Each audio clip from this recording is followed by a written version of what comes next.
Over 2 million followers on Instagram. You have built quite the fashion empire. At one point, you were $30,000 in debt, and you were sneaking into these fashion shows. I sure was. Yeah. I ended up doing an internship at Paris Vogue, making 500 euros a month. Ooh. And I didn't have anywhere to go. I did have this one friend. She said, I have this bathroom. So here I am sleeping on a tub and going to the Chanel show. Now you have fashion shows that have garnered 10 million plus views. I really believe in that divine assignment. If you have an idea, I feel like that is an assignment from God, and you are here to complete that assignment. It's very simple. You owe it to yourself, and you owe it to your divine Father to pursue it until the job is done. So many people look and they see glitz and glamour. They're like, well, that should be easy. Oh no. This has been a journey. Yeah, I lost my father 2 years ago. It's funny, I spoke at his funeral and I was like, I thought I was done crying. But maybe you're like never done. No. What has grief taught you over the last 2 years? Oh my God, why am I crying?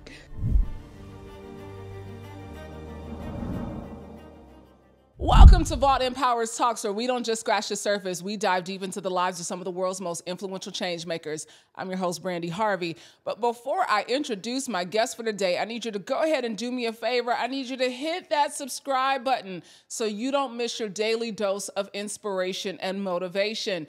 But without further ado, I get to introduce this pretty lady in pink sitting across from me. Claire Sulmers is the editor-in-chief and founder of Fashion Bomb Daily, one of the top 50 most influential style blogs in the world. With over 2 million followers on Instagram, Fashion Bomb Daily serves as an educational and aspirational fashion platform that elevates people of color in fashion. As the author of her stunning memoir, The Bomb Life, Claire tells her story of hard work, struggle, and sacrifice to get where she is. Claire offers aspiring bloggers and digital influencers tips on how to monetize their sites, build an audience, and ultimately live the bomb life. Claire has been seen on Tamron Hall, CBS Mornings, Monarch Magazine, and Refinery 29, just to name a few. Claire believes you are the director, the creator, and the writer of your story. You literally can do whatever you want. Vault Empowers Talks welcome founder, CEO, author, journalist, and international speaker, Claire Sulmers, to the show. Hey, I love these intros so much.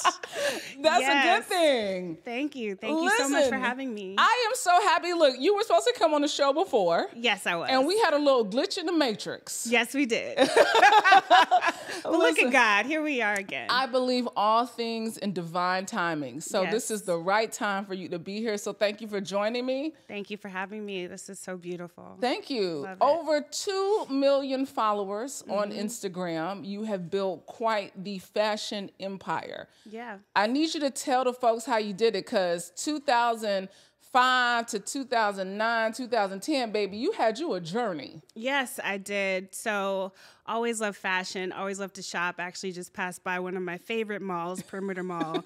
I know all the malls in Atlanta, okay?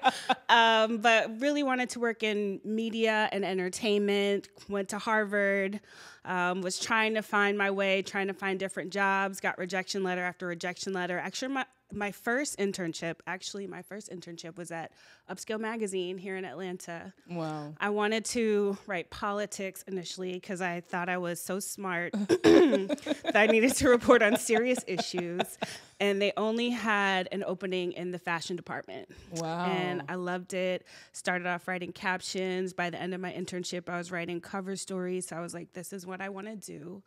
I eventually moved to New York City because that's the home of all things media, and just kind of found it very difficult to get into the doors of Vogue and Harper's Bazaar, for example. So I went to HR at my job at the time, and I was like, I want to work in fashion. And she was like, start a website. And so I started ClaireSulmers.com, which still exists, but it felt boring to me. So I started a blog. And this was just to show what I was able to do. Yeah. But to my surprise, there were lots of women out there who enjoyed my writing. And when I was thinking about what to focus on, of course, I Googled what women went online to see and do. And so they love shopping, they love celebrities. And so I found this niche, reporting on Black women. mostly.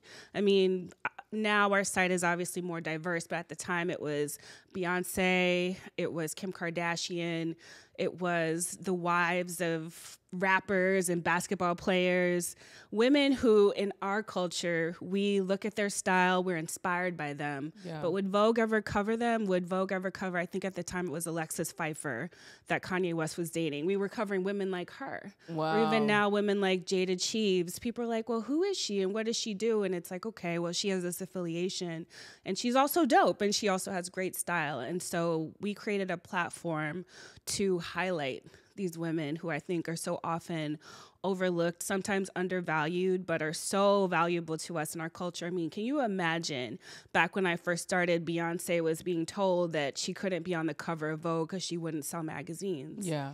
That's crazy. Wow.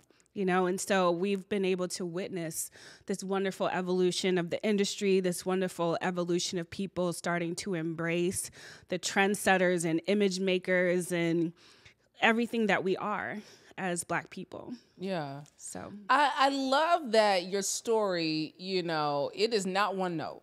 No. You left New York Magazine for a magazine called So Nice Magazine. I called it So Nice in the book, but the real name is Real Simple. Real Simple Magazine. I tried to change the names, but those who know, know. Yes, it was Real Simple Magazine. So you have this whole evolution, but in 2005, your friend gets the job that you were overlooked for. Mm-hmm. And you said, I had become so used to being passed over and undervalued that I sighed and kept my nose to the grindstone. Mm-hmm. Yeah, I think when I entered into the corporate world, it was like a rude awakening. Because all my life, I had done well in school. I went to Westminster here in Atlanta, graduated with honors, actually just went back to Westminster and gave the commencement speech. I saw that, yeah. Which was like an out-of-body experience. We can talk about that later. Yeah. And then I went on to Harvard, graduated with honors. So I was like, okay, I am capable and I can do things. And this girl is smart. She is letting y'all know. It was a small little subtle flex, okay? It's a slight flex. But just really. A slight flex that the girl is smart, yeah. Well, my mom is a teacher. And actually I took my mom out to dinner last night for her birthday. And she started giving me books on Cuba. She always is giving me books to read and then quizzing me on them. So it's all grace to my mother. But, you know, I'd done all this work and I knew that I was capable. But then when I entered into the job world, I was consistently being told no. And it was so confusing to me. I was like, what do you mean I can't write at this magazine? What do you mean you won't even see me for an informational interview? This was happening. At the time, I would write Condé Nast Human Resources, and I will never forget this email where I said, can I just come and learn about potential opportunities? And this woman, she said, we are only meeting with people that we are interested in as candidates. Wow. I couldn't even get in the door. And so it was just a different set of rules. And I think in some ways I'm still trying to figure out those rules, but in some ways those rules don't make sense. Yeah. So I'm trying to make sense of something that makes no sense, because in fashion it's about the look. It's about who you know. It's about how you approach things. Sometimes it's about who you party with, perhaps. So it's still one of those things that I'm trying to figure out. But one thing that I always rested on was my work ethic and my ability to do the work no matter what.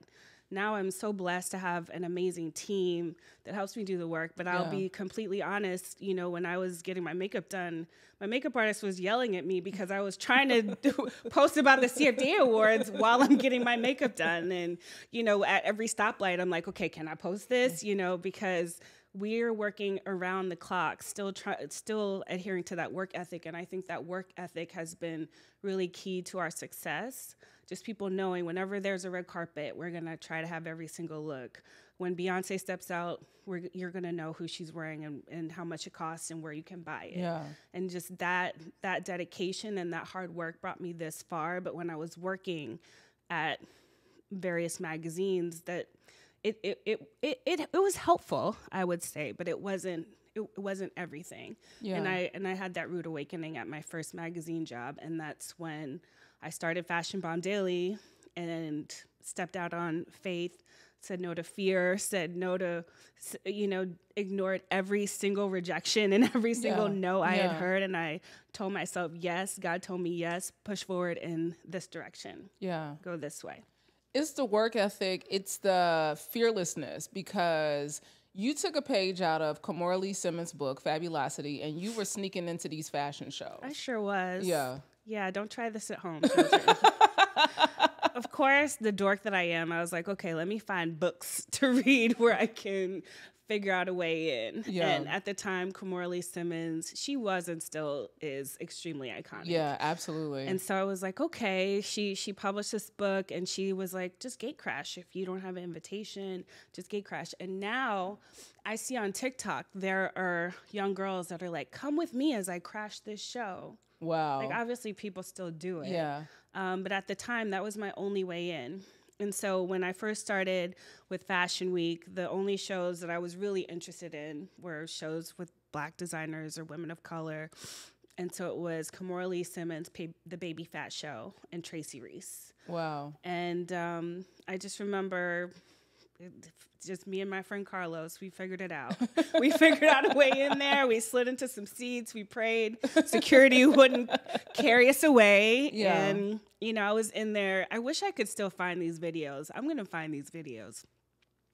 But we were just so happy and so excited and taking video on the inside and taking pictures with everybody. I treated every situation, and I feel like I still treat every situation as if this is the last time I'm ever going to be able to be in this room and interact with these people. But I was there with Tiana Taylor and Serena Williams and Monica and all these people and recording it, not realizing at the time that there were no other bloggers in there at the time.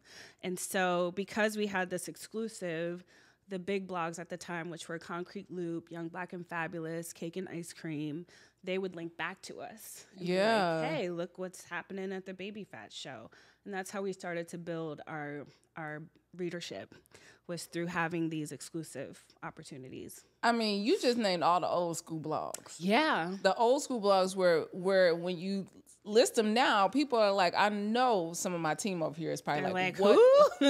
Who is that? Right. But that just shows your staying power. Yeah. And that talks to the work ethic and speaks to the work ethic that you've been able to do in an industry that has not always been so kind to you. Right. Because you said in your book, The Bomb Life, which is a memoir, you said, you talk about putting yourself out there, because this was a constant, just like, take a deep breath, put myself out there into the fashion world. And you said, while I was smiling for the camera, I had people telling me I couldn't dress, that I was obese, and I had man hands and man feet. I was told to get a breast reduction, butt enhancement, and lipo. But even with the negativity, I kept putting my picture up. I swallowed deep as I pressed publish. Yeah. It's important. First of all, people on the internet are savage. Ooh, baby. Okay? Listen. I've stopped I don't read comments. I don't know who reads comments. If you do, God I do bless sometimes, you. yeah. You do? Oh yeah, I do. It's interesting because my business partner, he'll sometimes look and he'll be like, they're nice, and I'm like, okay, great. But for me, ignorance is bliss. I don't want to know anymore, even if I'm sure people are nice.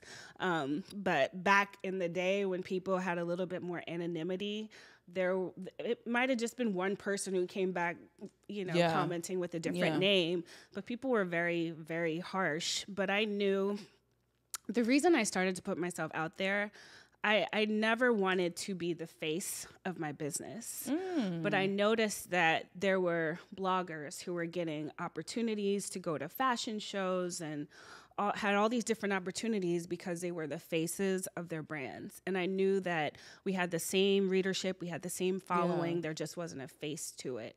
And so even though I'm by nature quite shy, I put myself out there because I knew that the more I put myself out there, the more opportunities my business would get. Yeah. But it never started off as me wanting to preen and peacock for the cameras. Like I'm really not that interested in it. And I know there are people now who are in that genre of personal style blogging, but that's not me. Like I'm a writer.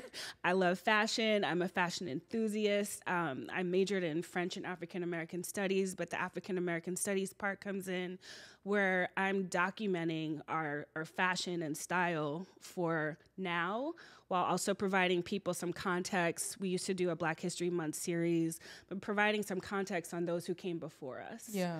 And so that's what I see as my role, as kind of like a African-American fashion historian. Yeah. But I think for our culture, we need to have a face to the brand, and then it has to look a certain way sometimes. And then I think we're very critical of each other. Oh, Claire, we are the most critical. The of most each critical. other. Because, I mean, there are people in comments. I have never had a white person come in a comment. Never. About me, about the way I look, about anything about it. Mm-hmm. It's always people who I have really put my life to serve, to empower, to inspire is Black women. And they be the most, them is the ones in the comments. I'm like, critical. Girl. And I'll see comments about other people, and they'll be like, oh, her ankle is ashy. And I'll be like, how? How did you see that? And that's why when I go on like Tamron Hall, I had, my legs were like so shiny. Because I was like, I cannot be ashy on national TV. So then you kind of overcorrect for some of these things. But it is, somebody said, I think on one of your interviews, that it's fame can be violent or something like that. They use the word violent when it came to putting yourself out there.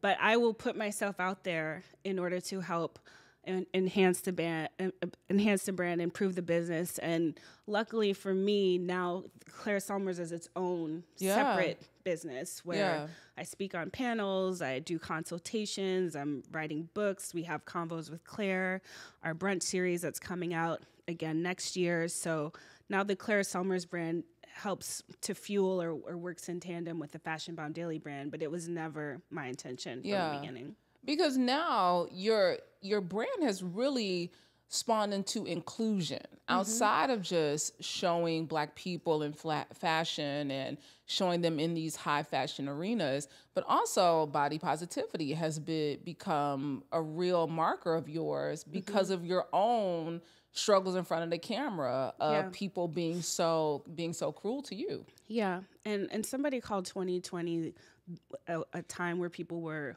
woke. It was, around the pandemic. They became woke. I think they called it the woke movement, where people became more aware of discrimination in fashion and just aware in general of how discriminatory and how exclusive the fashion and beauty industries have been. And so now it's celebrated, embracing a diversity of skin tones, body types. Yeah. And then I think with social media, the beautiful thing about it, everybody with every body type or every sort of interest can find their niche. They can find their community online. Yeah. And so, I'm glad that we were one of the first to be like, y'all, there's beauty and diversity.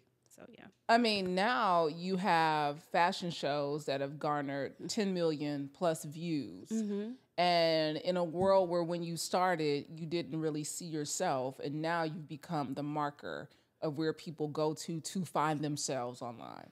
Yeah, and it's so important because when I first started, I was crashing shows because I had no events to attend. Yeah. I would go to the museum. I would try to find places where I could get that fashion fix, but it did not.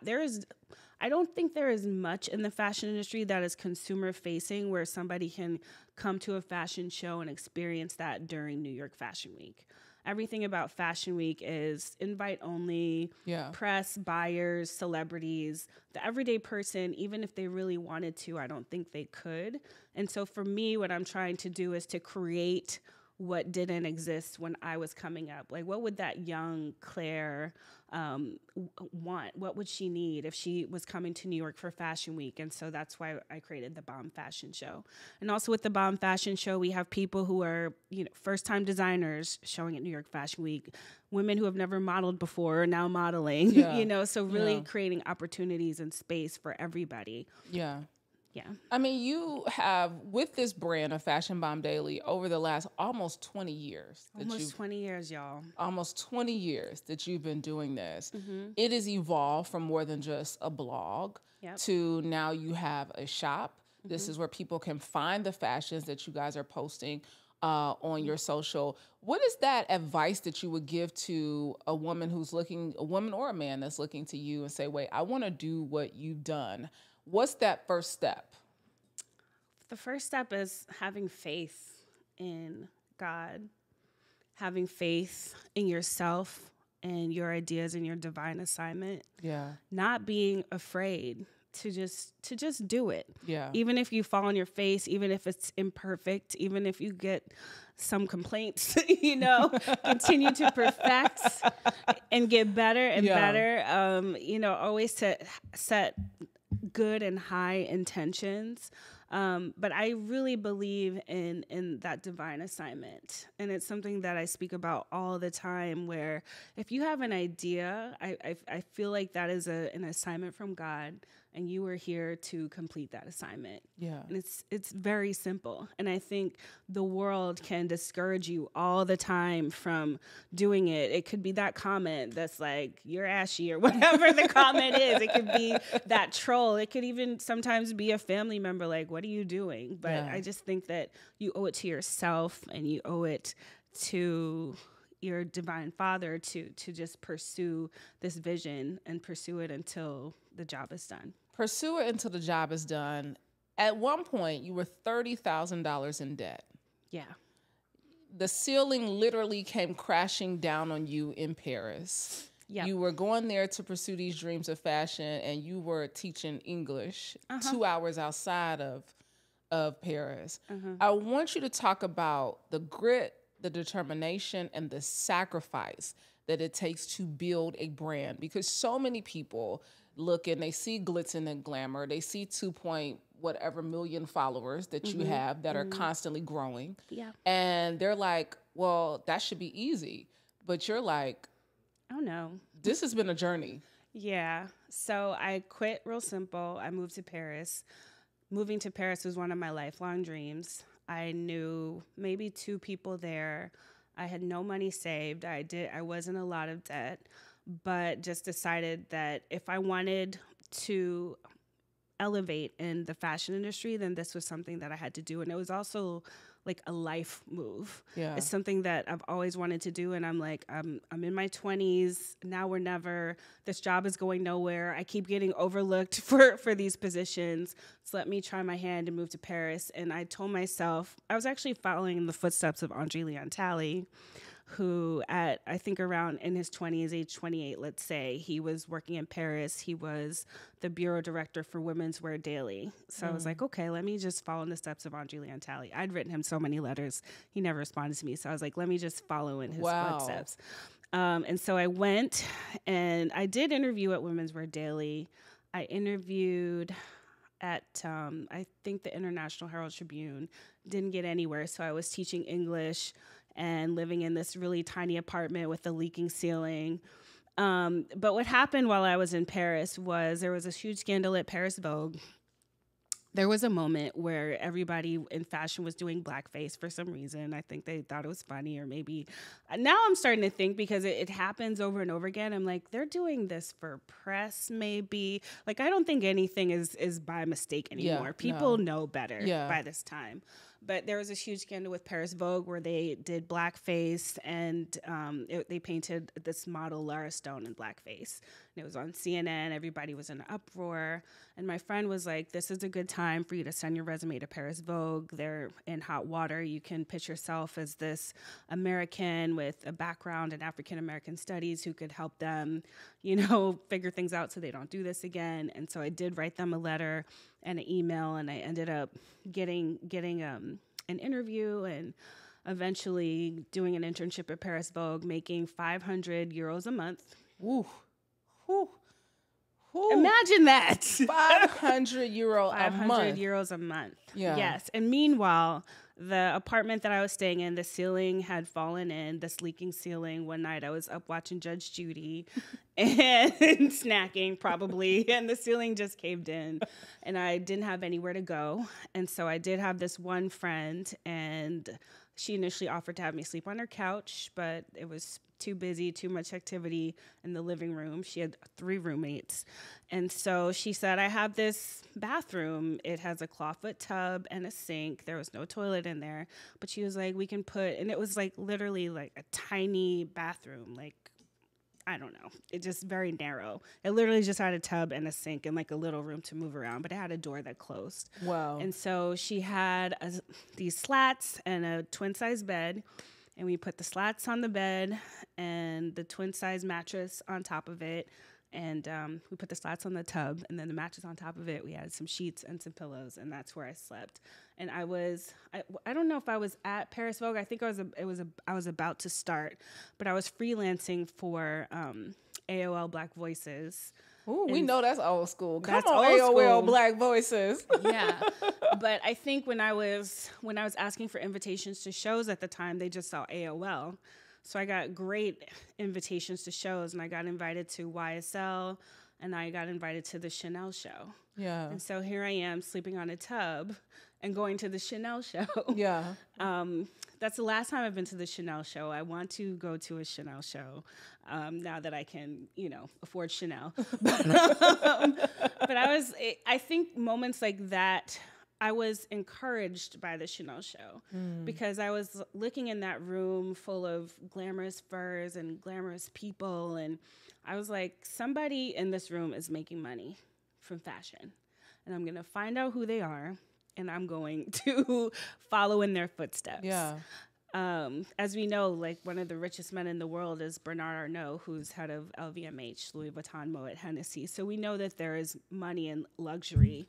And I was just committed to making it work. If you love something, if you have a passion for something, you can pursue a profit. It can sustain your life. Yeah. But I think I had to get out of my own way in a lot of ways. How so? At the time, let's say if I had $2,000, I would be like, oh, I can go shopping and spend $500 on some shoes. And then I'd be like, why don't I have money? I don't understand, So I just had to figure things out when it came to finances. And it took a long time, and I'm still a work in progress, to be honest with you. I'm way better than I used to be. Yeah. Sometimes you need... just like how I hire a makeup artist, sometimes you need a financial advisor. Sometimes you need a business partner where that is their strong suit, and they can help you to save and figure out these different things. But at the time, I just wasn't disciplined in a lot of ways. Yeah. And I think doing what I'm doing has taught me discipline in so many ways. Like one of your previous interviews, somebody mentioned they don't drink anymore. Like, I don't drink anymore because I realized that I'm so lethargic now, especially as you get older. I'm not clear-headed. I'm not operating at 100%. So how can I get out of my way so that I can pursue my dreams unencumbered or without as many stresses or without as much anxiety? Yeah. So, yeah. I mean, there's a deep level of discipline that takes, that you require to run this blog, because like you said in the beginning, you're on your way over here, you're trying to post the award shows, and you're trying to get all this up. Where do you think there's a disconnect in this new generation of people who are coming into the space with discipline? I think that social media has enabled a lot of us to run our own businesses, which is beautiful. But I think for this next generation, I've seen a lack of the ability to serve. Ooh. Like, there's no attitude of servitude. Everybody wants to do it on their own. They think they know it all. And in some ways they do. Like, there are instances of younger people who are just taking off and doing things I have no idea how to do, like Kai Cenat, who I think is Haitian. I'll take credit for him. No, just kidding. But I'm like, who is Kai Cenat, and why is he at the NBA games and dressed in a suit? He's on something called Twitch. I don't know. Sorry. My nephew just played in his little basketball association tournament. Oh, yes. really? Yeah. Okay. I don't know. That's not my generation, but congratulations, Kai Cenat. But I think a lot of times what I'm seeing is that people think they can do it on their own without learning from somebody first and being able to help build somebody else's kingdom and empire before trying to build their own. That's good. And so I think that is what's missing. And I think in general, discipline is hard to have. Like, you know, the ability to update every single day. Like, we update every day. Yeah. We don't take days off. No. It's funny. Sometimes some of my assistants, they're like, I'm on vacation. I'm like, how do you have a vacation? And I don't have a vacation, which is probably good because they're probably just practicing self-care and I should do more of that. But I'm just like... But yeah, I mean, that's a real thing because your business is to stay on top of what's hot. And in the internet, the world of the internet, I mean, that changes every day within the hour, you know, where something becomes a trending topic. And so if you're not there to cover it, we're like, oh, well, let me go to somebody who is. Exactly. Yeah. Exactly. So yeah, I think that's really all that's missing. I think discipline is something that comes with age. You know, and learning yourself, learning your vices, learning, you know, just learning yourself and being willing to improve upon yourself. Yeah. Yeah. To improve upon yourself. You said that when your look changed, your life changed. Yeah. You started off, you were my lock sister. You had locks at one point. They changed colors. They sure did. They changed colors. And then there came a point when the color kind of took over. And so you cut your locks. I did. And then you went with this short platinum blonde look. Yeah. Yeah. That's my favorite era, actually. It is your look. Yeah. It is your look. Yeah. I'm going to have to revisit that. Yeah. But you know, it's kind of silly, but I didn't realize working in fashion how important your look was because I was looking up to women like Anna Wintour, Robin Gavin, who was a Pulitzer Prize winning fashion critic, Terry Agins, who at the time was an editor for the Wall Street Journal.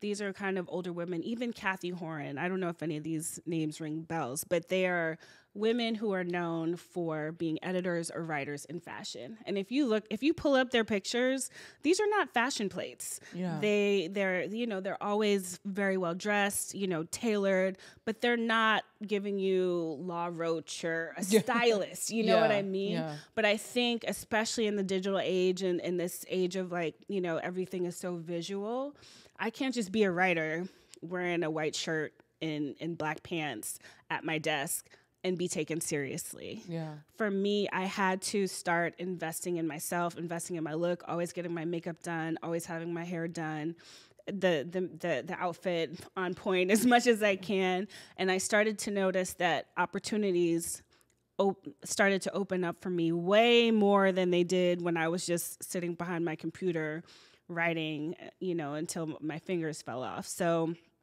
in fashion, it is extremely important. Yeah. Yeah. What do you think is like the staple, you know, that really changed and elevated? I know you talk about some of the staples in the book of having a black blazer, having a pair of sunglasses, you know, a very nice signature bag. Mm-hmm. What was that thing that really helped you take your look to the next level? I think having that signature hairstyle. I think blonde, that's such a thing, right? The blonde locks helped. I mean, now I wear absolutely everything. But I think just also understanding your body, what looks good for you. And for me, these long coats I love and showing my legs off, you know. You have amazing legs. Thank you. I mean, yo, the girls is out, honey. They look good, okay? Thank you. But I think it just depends on the person and your personality and also being willing to take risks, being willing to get it wrong sometimes and say, I will live to dress another day. Yeah. But just taking time and putting effort into it because it all matters. And I think especially as Black women, we were talking about this earlier, like we have to go over and above, you know, do the work and be brilliant and work every day, but also show up looking as impeccable as you can and, you know, making sure the lint is off and everything, because we are critical of others, but also critical of ourselves. But I think it's because we have to be excellent. Yeah. We can't afford not to be excellent. Yeah. And that's something, too, when it came to the gate crashing, some people can think, oh, it's not a big deal. That's what I thought. I thought it wasn't a big deal. But we have to kind of adhere to this not perfect standard, but I don't know. I just feel like in my life I haven't been given the luxury of making mistakes a lot, or doing things that aren't, always above board. Like we're held to a higher standard. Oh yeah, absolutely. Is what I'm trying to say. I would totally agree with you 1,000%. Even coming from a family that is very well known, with a father who has had a career pretty much my entire life, almost my entire life. My father's been on television. And so there is a pressure that comes with having, being able to rise to the occasion all the time, with having the right thing to say and being well-read, being well-versed, as you said, showing up brilliant, well-spoken. And then, I know how to nuck if you buck, and then, keep it real. It's so many things I got to do, Yeah. You can't mess up. There is a magnifying glass on you.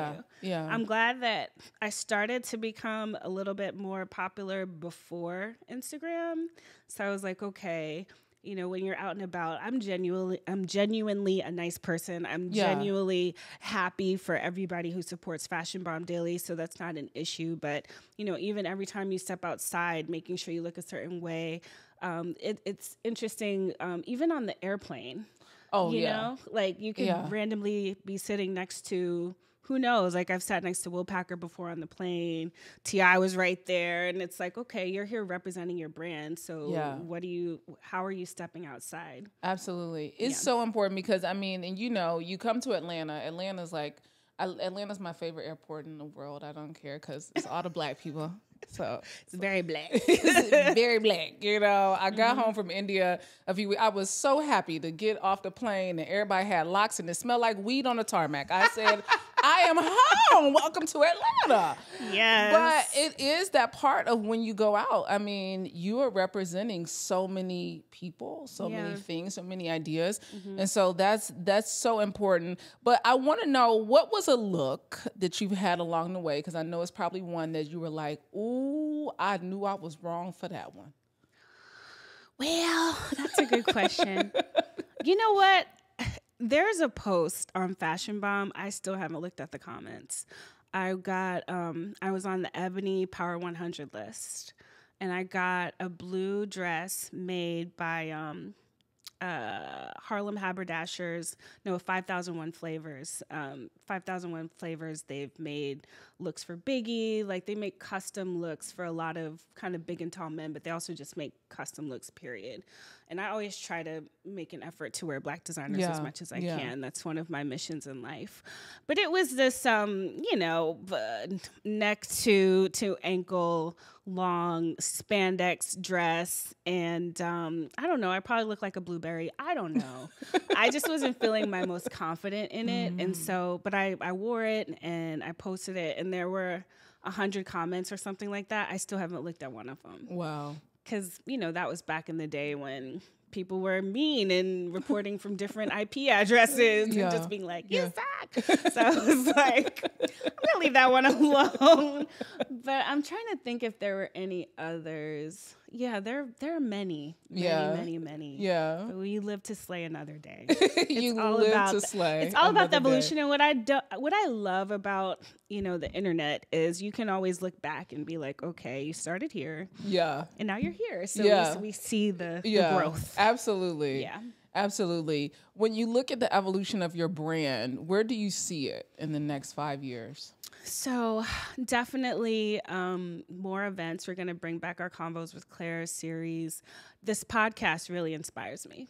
Amen. I've had this idea. I've had an idea to start a podcast for years. Yeah. And I have not done it. And I need to just do it. Yeah. Like I wanted to do it this year and I still haven't done it. So if y'all see a podcast from me before the end of 2024, I'll just pat myself on the back. Yeah. But yeah, just doing more video, more photo shoots, having our physical magazine. We came out with our first print magazine last year, so continuing to do that and really leveraging a lot of our relationships that we have with stylists and celebrities to bring, interviews, exclusive content, just kind of making it more of a fashion bomb world. Yeah.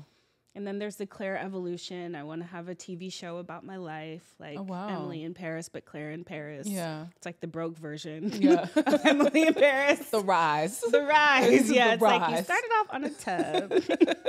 And then, okay, good. Yeah. Writing more books. Like this book deserves a sequel. I think this came out in 2013. I can't remember how long ago it was, but it's been quite some time, and a lot has happened since then. Yeah. We had our Instagram disabled. We got it back. Yes, you did. I remember. I mean, that was like when you guys were a little over 1 million followers. We were at 1.4 million. Yeah, and and your Instagram was disabled for like 8 months. Yeah. Yeah, that was awful. Yeah. It's funny because I would Google, you know, how do you get your Instagram page back? And people would be like, I had 12,000 followers and I lost them. And I'm like, try 1.4 million. Yeah. You're running a whole business. Like you have a whole team that you're paying, and your whole source of income is gone. Yeah. But out of that, we launched fashionbombdailyshop.com. We were still doing our events, which was great. And people still came out, even though we didn't have our big following. And then I really had to put myself out there more as a public speaker and speaking on different panels, being a brand ambassador. And these are things I have had to get outside of my comfort zone so much. I'm like, I don't want to talk. you know, like I was the kid in school who, you know, never spoke up in class, absolutely never gave speeches and things like this. But now I'm being called to do that. And I think that was a God moment where it was like, it's time to pivot. It's time to, as I said before, step out on faith, say no to fear, and do some things that you're not comfortable with. And now I have this whole new business, 2 new businesses as a result of that, as a result of our Instagram getting disabled. So I'm always trying to find the lessons within the mess.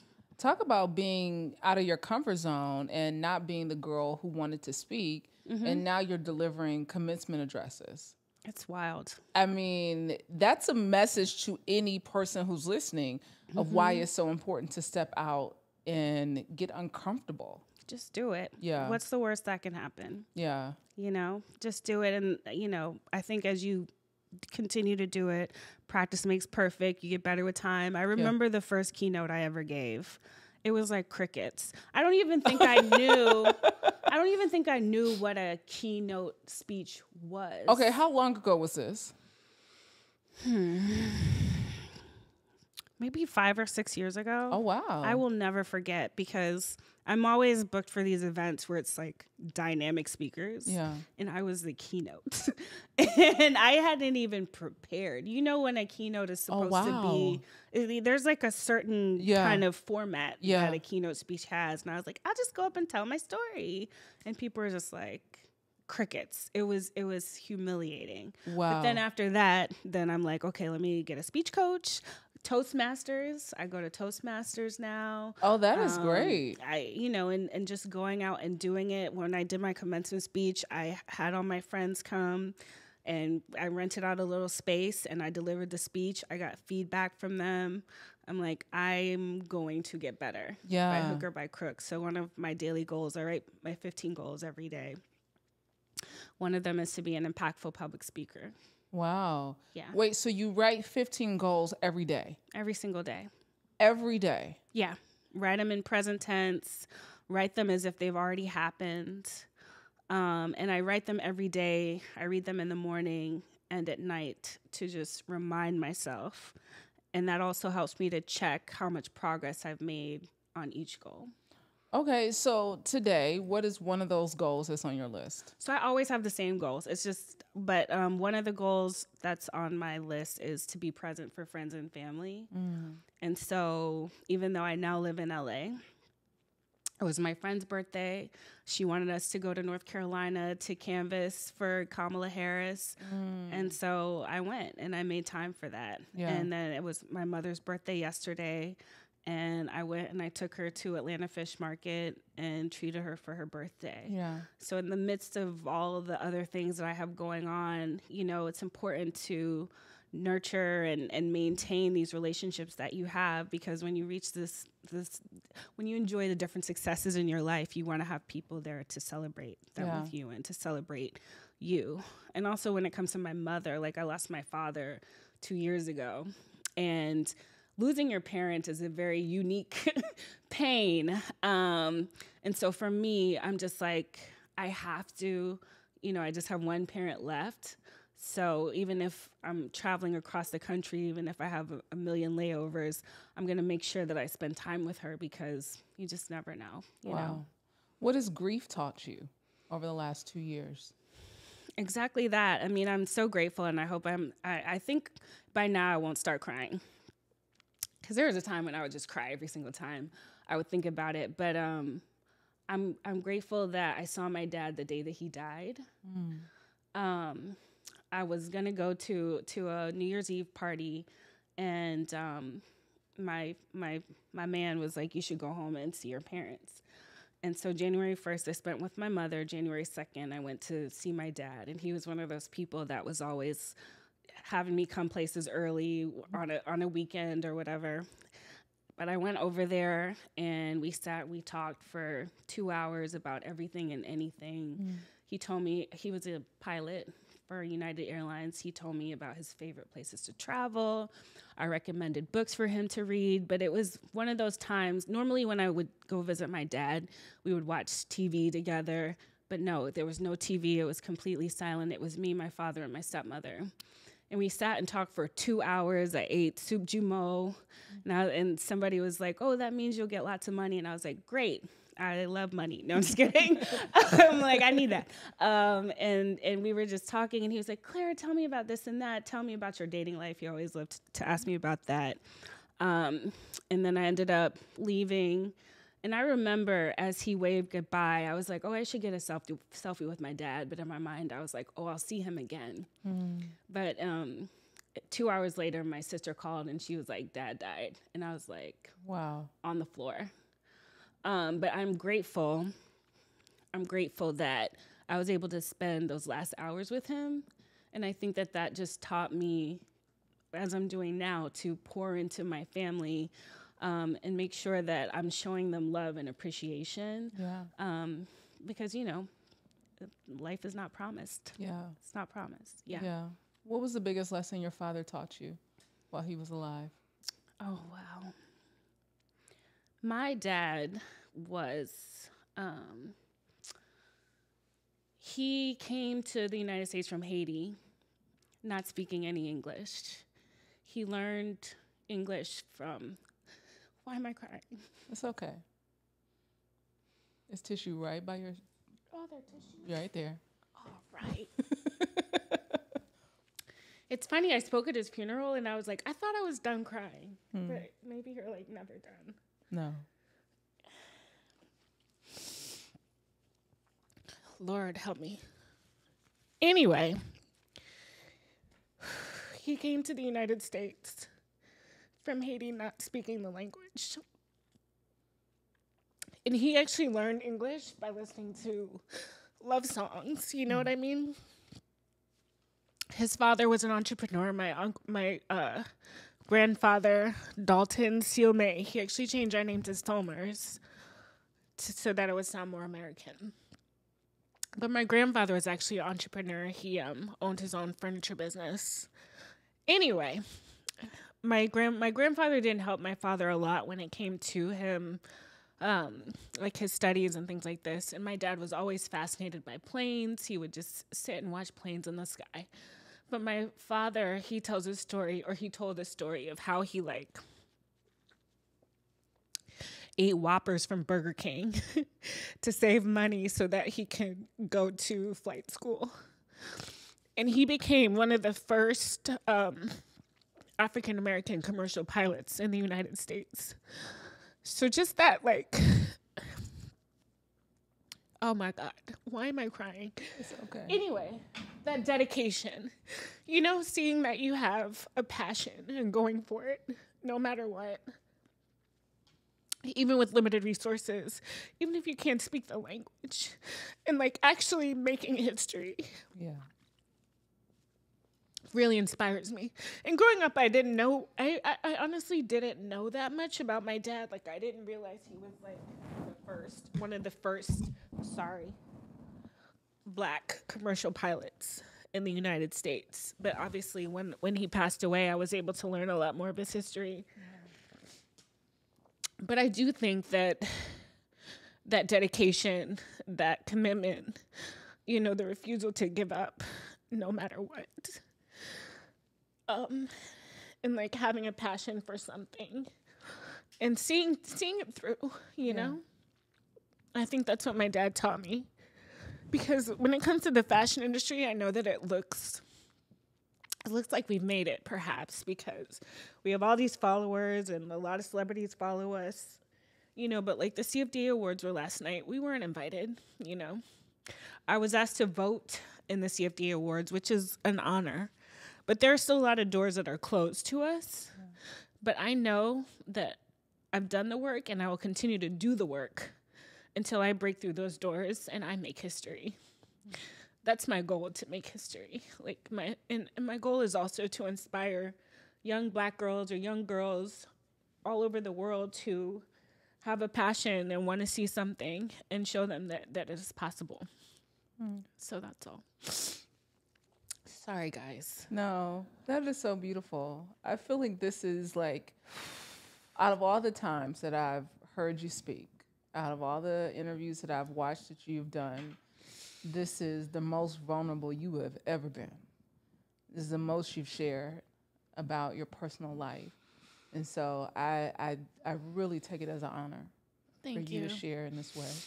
You had to ask about my daddy. You know what's so funny? I cry about him sometimes. I'm like, Daddy, why'd you leave me? And I feel like I hear him and he's like laughing at me and like calling me a crybaby because I'm always like, I'm a crier. Yeah. Like I'll cry over anything. Yeah. Like I'll watch an emotional commercial and I'll be like, ah. Oh, me too. Okay, but he used to call me a crybaby. So I feel like, you know, I feel like he's in a good place and I pray that he's in a good place. And I feel like he's given me the tools that I need to fly. Yeah. Yeah. The tools that you need to fly. And flying you are, my dear. Flying you are. You are most definitely doing that. As we begin to close out this interview, one word that you are committed to in this season of your life. One word that I'm committed to. Elevation. Why? Well, I think elevation, soaring, flying, all in the same vein. In that, you know, I've been holding back. I think I've been holding back from doing a lot of things that are on my heart and on my mind. A little bit out of fear. Like a lot of that fearlessness that I had in my 20s, I'm like, in my 40s, I'm like, can I still, you know, I feel like there's a lot more at stake. Yeah. But I have to. Like, it's time. It's time to do that podcast. It's time to pursue that TV show. It's time to write your second book and make it a New York Times bestseller. Yeah. It's time to become that impactful public speaker. It's time to knock some of those things off that goals list. Yeah. So, yeah, elevation. Yeah.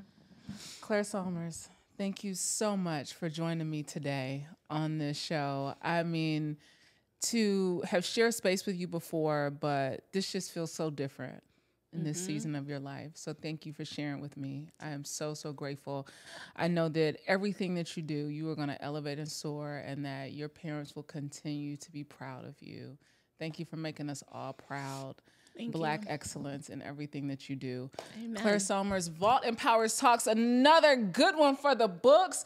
I done got Claire to break down in some tears on this one, baby. So we know. It wasn't an ugly cry, y'all. No, you still cute, girl. You still cute. Listen. So until next time, you guys, be sure to share this with somebody who needs a little more elevation in your life, who needs to soar a little higher and believe deeper in their dreams and their goals. So I thank y'all for taking this journey with me. Until next time, I'm your girl, Brandi Harvey. Eat well, give a damn, move your body every single day. Peace.